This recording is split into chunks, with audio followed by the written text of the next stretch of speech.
Pankaj Chaudhary. Hello, Narendra Modi Pankaj Chaudhary. और 60 महीने के अंदर जो सरकार चला के दिखाई, जनता ने भी भरोसा किया, क्योंकि कांग्रेस के शासनकाल में एक के बाद एक घोटाला, एक के बाद एक घोटाला, एक के बाद एक घोटाला, लगातार घोटाले पे घोटाले होते गए। पूरा देश अस्त व्यस्त था, पूरे देश की हालत खराब थी, चारों तरफ हाहाकार मचा था। मनमोहन सिंह सरकार जरूर चला रहे थे, लेकिन असली सरकार सोनिया गांधी जी पीछे से चला रही थी, और सोनिया गांधी जी की सरकार के निर्णय मनमोहन सिंह जी पे थोपे जा रहे थे। और यही बाबा, जिनको साहेबजादे कहो, राहुल गांधी कहो, जो मर्जी आए नाम बोल, ये नादानी से कैबिनेट के फैसले सार्वजनिक रूप से फाड़ते हुए पूरे देश को अपमानित करते थे। बड़े दुर्भाग्य के साथ कहना पड़ रहा है, वो दौर बहुत खराब था। लेकिन जैसे ही प्रधानमंत्री बने, और प्रधानमंत्री बनने के बाद माननीय प्रधानमंत्री ने कहा था कि मुझे 5 साल दीजिए, और हमने देखा है गरीब घर का बेटा पहली बार चाय बेचने के परिवार से जब आगे बढ़ा था, कांग्रेस ने हंसी उड़ाई थी, ये चाय वाले हैं, इनने कहां सरकार चलाई, इनको क्या आएगा, पता नहीं क्या क्या कहा था। लेकिन दुनिया में ये रिकॉर्ड बना है,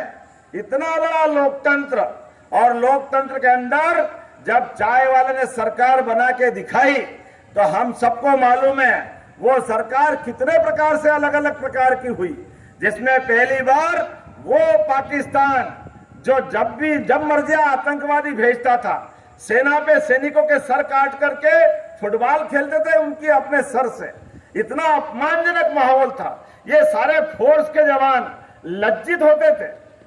बड़े अपने अंदर सारी। पांडे जी, इस क्षेत्र के लोकप्रिय विधायक ऋषि त्रिपाठी जी, पनियरा के विधायक ज्ञानेन्द्र सिंह जी, महाराजगंज सदर के विधायक जयमंगल कनौजिया जी, सिसवा के विधायक प्रेम सागर पटेल जी, पूर्व विधायक बजरंग बहादुर सिंह जी, इस मंच पे विराजमान इस ब्लॉक के प्रमुख राकेश जी, इस विधान लोकसभा के संयोजक अरुण शुक्ला जी, प्रभारी छठीलाल निगम जी, इस विधानसभा के प्रभारी प्रभाकर द्विवेदी जी, संयोजक प्रदीप सिंह जी, उत्तर प्रदेश के पूर्व डीजीपी विजय कुमार जी, यहाँ पर मंचासीन सभी हमारे नेतागण, यहाँ उपस्थित सभी बड़े बुजुर्ग, नौजवान साथियों, माता एवं बहनों तथा प्यारे बच्चों। साथियों, ये चुनाव हो रहा है जो, इसमें प्रत्याशी के रूप में तो मैं खड़ा हूं, लेकिन 1 तारीख को जब आप मतदान करेंगे तो कहीं ना कहीं इस देश के तकदीर और तस्वीर का फायदा करेंगे, इन गरीबों के तकदीर और तस्वीर का फायदा करेंगे कि 1 तारीख को इस देश का प्रधानमंत्री कौन होगा, नरेंद्र मोदी जी होंगे या कौन होगा, इसका फैसला आप 1 तारीख को करने वाले मित्रों। मैं जहां तक मेरे बारे में सवाल है, मैं थोड़ा बताना चाहता हूं। मैं सबसे पहले आप सबको बहुत बहुत धन्यवाद ज्ञापित करना चाहता हूं कि आप सबके आशीर्वाद सहयोग से 6 बार मुझे यहाँ सांसद रहने का अवसर मिला है, और निश्चित तौर से 6 वर्ष के बाद में मैं दावे के साथ कह सकता हूं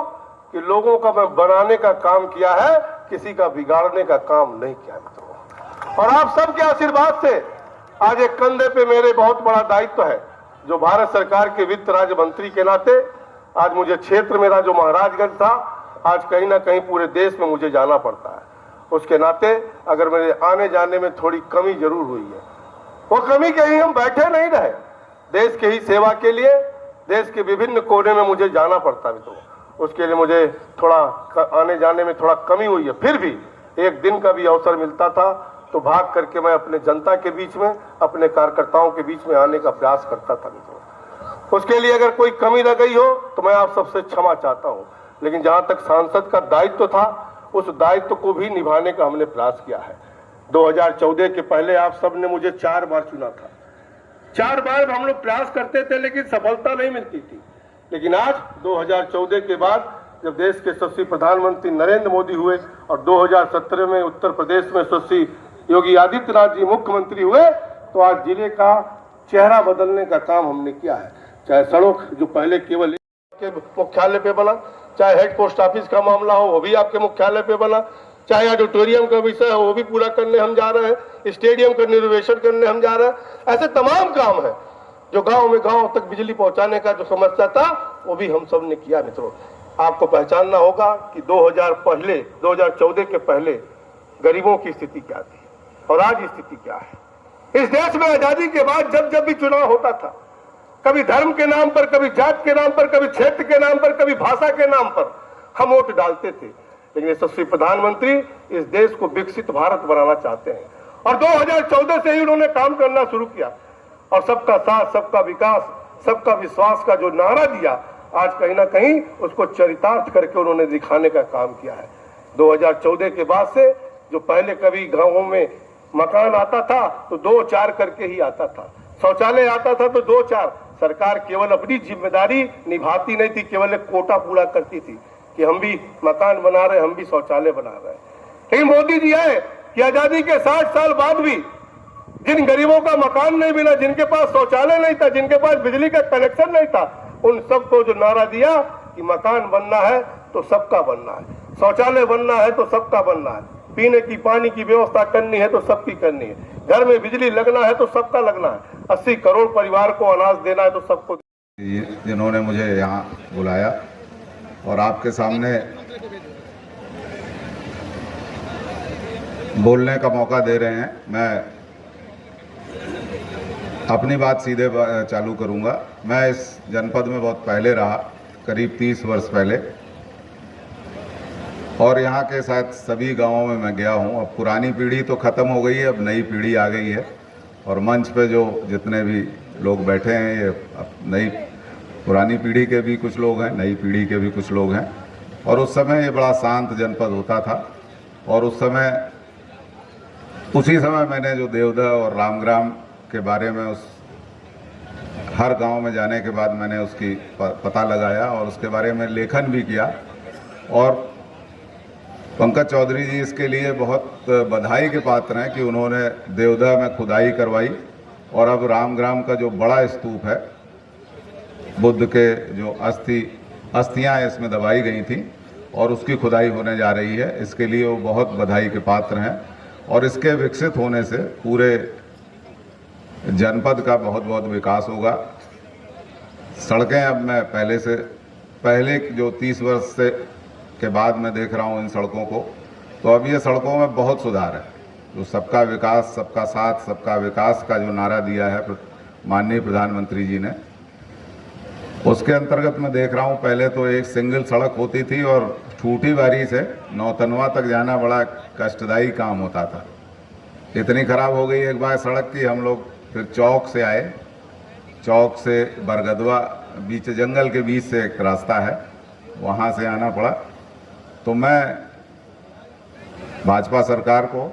विशेष रूप के यहाँ के जनप्रतिनिधियों को मैं बधाई देता हूँ कि सभी ने बहुत बड़ा काम किया है यहाँ के इंफ्रास्ट्रक्चर के विकास का। मैं अगर रामग्राम स्तूप की खुदाई होती है और वो अंतिम रूप से स्थापित हो जाता है तो निश्चित रूप से यहाँ बहुत पर्यटन बढ़ेगा और इस जनपद का विकास होगा। इसके अतिरिक्त जो और अभी बीच में मैं लगातार सुन रहा हूँ मीडिया में कि इस तरह की अफवाह हो रही है कि अगर मोदी जी 400 का फिगर पार करते हैं अगर सीटों का, तो संविधान हटा दिया जाएगा, संविधान को डाइल्यूट कर दिया जाएगा। तो ये महज मुझे लगता है कि ये शगुफेबाजी है चुनाव के दृष्टि को रखते हुए, क्योंकि अगर संविधान को बदलने का काम किया गया था तो 1975 में किया गया था जब इमरजेंसी लगी थी। उसके बाद बहुत सारे अमेंडमेंट हुए और केशवानंद भारती का केस जब उसमें ये रूलिंग दी गई कि कोई भी व्यक्ति, चाहे कोई भी संस्था हो, लेजिस्लेचर हो, विधायिका हो या कोर्ट हो, वह जो संविधान का जो मूलभूत स्ट्रक्चर है, ढांचा है, उसको कोई नहीं बदल सकता। उसको बदलना असंभव है। जो डॉक्टर भीमराव अंबेडकर जी बाबा साहब ने जो संविधान बनाया था, तो निश्चित रूप से उसे बदलना संभव नहीं है और ये केवल शगुफेबाजी है जो चुनाव के लिए कतिपय विपक्ष के लोग इस अफवाह को उड़ा रहे हैं। तो इससे दिग्भ्रमित ना हो, ऐसे दल को वोट दें जो विकास के लिए है, जो सबका विकास चाहती है, जो सबका साथ चाहती है।